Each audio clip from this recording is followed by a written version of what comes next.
Shaq. Oh, man. Shaq. I don't think these guys are the worst of all time. This is wild. So first of all, I don't think they're the worst of all time. Have you ever heard Woat before?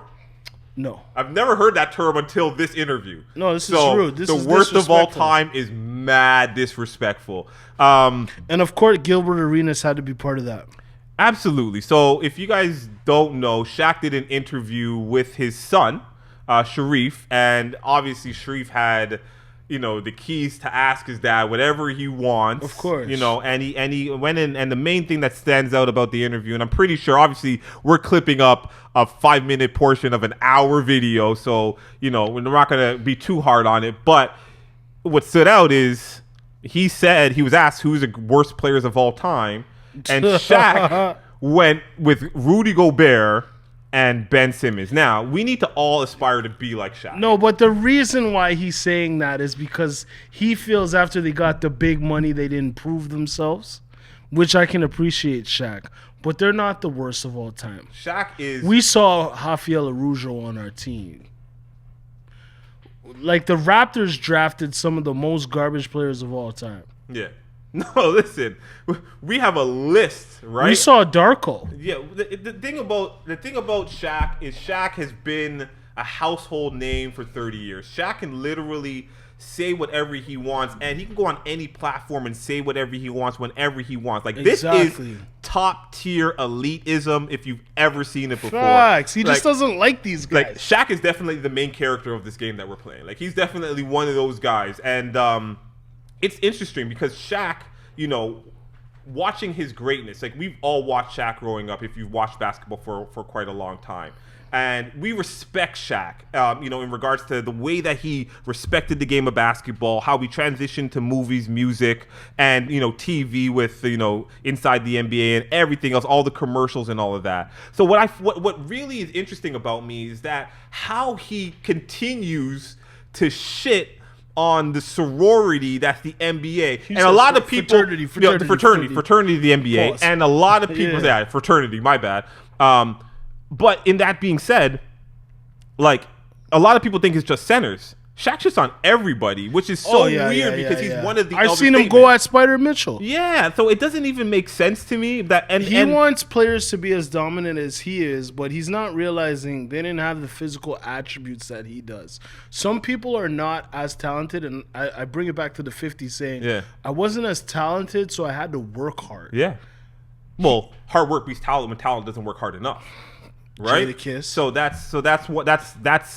That's a fact. But I feel like now, like, he's picking on Rudy. And Rudy, you want to come tell your story on Blueprint Radio? Swing by my dog. We got 2 chairs and a mic for you right now. But like the Rudy hate is wild to me. Like, bro, it's crazy how can you hate on a man that's just getting paid?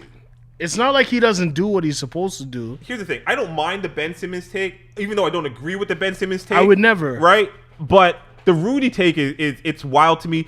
For them to be your worst players of all time and you didn't play with either of them. But they're not even that bad. Yo, Rudy Gobert, and here's my thing, and this is like, I don't know if it's a hot take, but my thing with Rudy Gobert, and a lot of people are taking shots, and again, this is always easier from us being Canadians. We see it from the American side of things that they don't often respect foreigners or people that aren't from the U.S. No, look at how they spoke about what was the team, man? With Luol Deng's team. Oh yeah, South Sudan. Yeah, that was so disrespectful. Oh, Gil Serena went off on those guys, right, for no reason. But like, I think with Rudy Gobert and Shaq said this a lot, and even Chuck on Inside the NBA. Chuck, in regards to him having the potential, and we see it on the defensive side, and we see it with the rebounding. He has he's 3-time defensive player of the year, 4-time, exactly, something like that. So he's an elite talent, one of the best to ever play the game. If that being said, I feel like a lot of people are projecting the fact that his offense isn't nowhere remotely close to his defensive side of things, and I think that's on them, and it's not on Rudy. Like, take it from what you see. That's what he does. Let's talk about this though.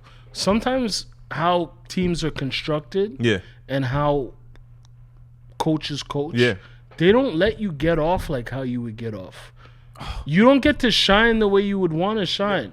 We don't know if Rudy Gobert wants to shoot threes, and because he's a big 7'3" Frenchman, they say, "Yo, go to the post." Don't even practice that. Yo, you played high school ball. You played some elite level of basketball growing up. We grew up in an era, and I was saying this to the fam yesterday. No lie.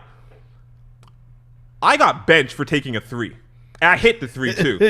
I hit it in high school, and I got benched for the rest of the first half because it just wasn't a thing that we did. Like, we didn't practice it. We didn't work on it. We ran no plays to run a three back in the day. So, like, it's just one of those things. I'll talk about a lot of those coaches, are older, and they come from that world. Like, I can imagine being a coach that played in the 90s or in the early 2000s, and all the analytics are like, either dunk it or shoot a three. That's the best shot. And you're just like, yo, what kind of game are we playing now? Sorry, I'll let you cook. Man, growing up where I grew up, I felt like I was stifled offensively. Oh, man, crazy. I had a crazy handle, had a lot of basketball IQ. Whoever wants to talk about it can talk about it, but I know what I could have did.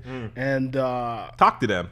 I didn't get to do what I wanted to do because of coaches wanting to run Princeton-like offenses. Been there, fam. Not really letting you shine.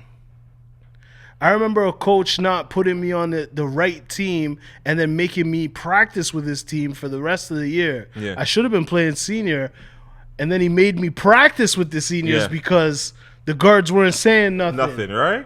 So they could come at me, but they know what it was. But we can also talk to coaches' egos too, right? Because for sure. That's like in the NBA, they get checked because unless you're Phil or Pop or or Larry Brown or whoever the case is, right? Bro. But in college, like, the coach is the rock star, is the man. Yeah, right. So the program and the coach is it. How many players do you think were the man in their city, in their town, can do everything on the basketball court, and then goes to a collegiate school and they're told to play D and run to the corner and shoot threes? Like, that probably happens a lot more than you think, right? So it's it's just one of those things that I feel like Rudy has been getting a bad. He's been getting picked on. I'll say that. But keep cooking, bro. Like, keep playing. Don't worry about no one else. Life isn't easy. Basketball isn't easy. Bro, to your point, like, think about like a Michael Beasley. Yeah, who we know is he's it coming out of Kansas. He's it. Left-handed, could do all the stuff. Like, was KD's right? Like, yeah. Come on, man. Are you saying he couldn't ball, or the system didn't fit him? Well, again, basketball. Again, I love this topic because basketball is one of those sports, real talk, where you're drafted determines literally your career. Everything. Because if you're drafted to a team with a bad coach or a bad GM or a bad organization, and they're not in development mode, then that stifles you. And if you're one of those people that are like, yo, listen, you can look around and see that you're not going to get the play or you're not going to get the time or whatever, and then you start to get naturally a negative energy, that word goes around to other coaches in the league, and now your growth is stunted, right? That's a fact. It's tough. It's tough I think the toughest sports are the NBA and the NFL when it comes to where you're originally drafted to, and matters a whole lot. And then trying to make a change after that. Once you're labeled, and it's crazy for you. Like, I don't think Anthony Bennett was that bad.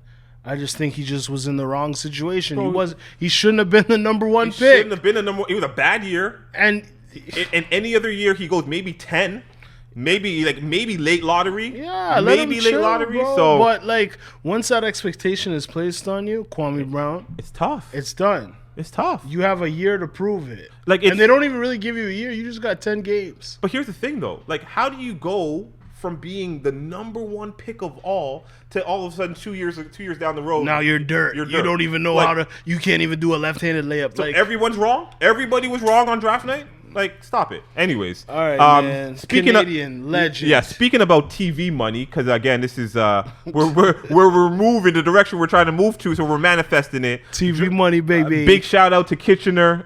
Jamal Murray of the Denver Nuggets agreed to a 4-year, $208 million contract extension. Jamal, come on the show, son. That's at 52 mil a year. Get that bread, my He's guy. worth it, though. Yo, Shadow Kitchen. He got a championship. Oh yeah, yo, he's definitely gonna get that. I remember watching him at Orangeville Prep. Yeah. Oh yeah. Yeah. So he was nasty back then. That was the first prep school out here, and he was Yeah, like, I think he he's was an nasty. inaugural class, like first out there, right? Yeah. Yeah. So again, shout out Kitchener, Waterloo area. Shout out Laurier. Some great times out there. You dig.